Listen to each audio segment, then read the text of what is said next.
ભારતની સનાતન સંસ્કૃતિ, આધ્યાત્મ તથા આસ્થાનું પ્રતીક મહાકુંભની આજથી શરૂઆત થઈ છે. સંગમ નગરી પ્રયાગરાજમાં પોષી પૂનમ એટલે કે આજે અમૃત સ્નાન અને સવારથી જ શ્રદ્ધાળુ ગંગા, યમુના અને સરસ્વતી જે અદ્રશ્ય છે તેના સંગમમાં ડૂબકી લગાવી રહ્યા છે. કહેવાઈ રહ્યું છે કે એક જ દિવસમાં અંદાજે 1 કરોડ લોકો માતા ગંગામાં ડૂબકી લગાવશે. મકર સંક્રાંતિ એટલે કે આવતીકાલે પહેલું શાહી સ્નાન કરાશે. મહાકુંભને દુનિયાનો સૌથી મોટો મેળો માનવામાં આવે છે અને જેમાં દેશ વિદેશથી અંદાજે 45 કરોડ શ્રદ્ધાળુ આવવાનું અનુમાન છે. આ તમામ વચ્ચે એ જાણવું જરૂરી છે કે એવી કેટલીક ખાસિયત મહાકુંભને બનાવે છે ખાસ.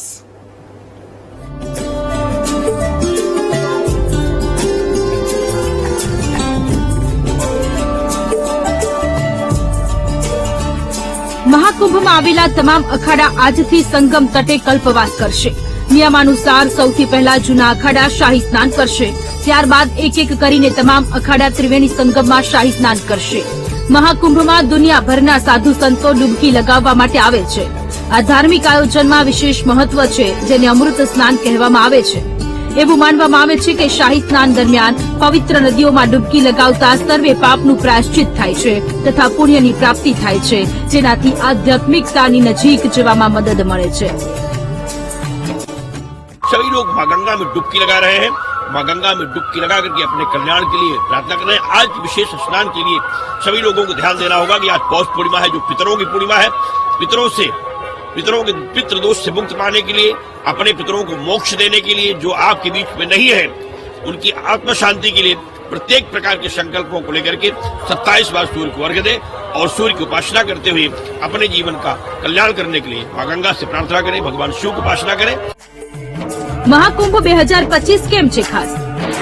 4000 હેક્ટરમાં ફેલાયો છે પ્રયાગરાજ મહાકુંભ.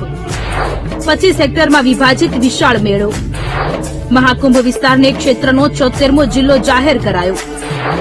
આ વર્ષનો મહાકુંભ છે ખૂબ જ ખાસ. 144 વર્ષ બાદ સર્જાયો ગ્રહોનો દુર્લભ યોગ.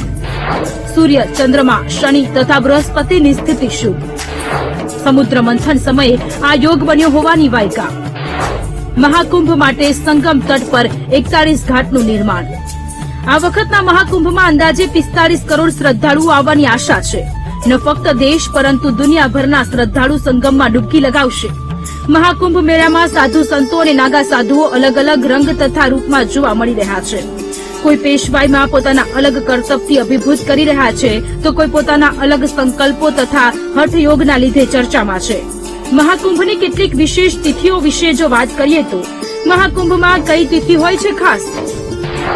14 ફેબ્રુઆરી મકર સંક્રાંતિ, 29 જાન્યુઆરી મૌની અમાવસ્યા, 3 ફેબ્રુઆરી વસંત પંચમી, 12 ફેબ્રુઆરી માઘી પૂર્ણિમા, 26 ફેબ્રુઆરી મહાશિવરાત્રી.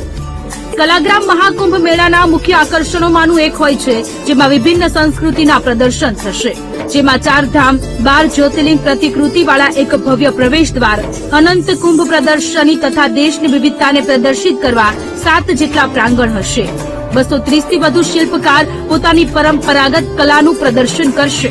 આગામી 45 દિવસો સુધી કલાગ્રામ, ગંગા પંડાલ, જુસી, નાગવાસુકી અને અરોલ સહિત વિભિન્ન સ્થાનો પર કાર્યક્રમનું આયોજન કરાશે. Bureau report, VTV news.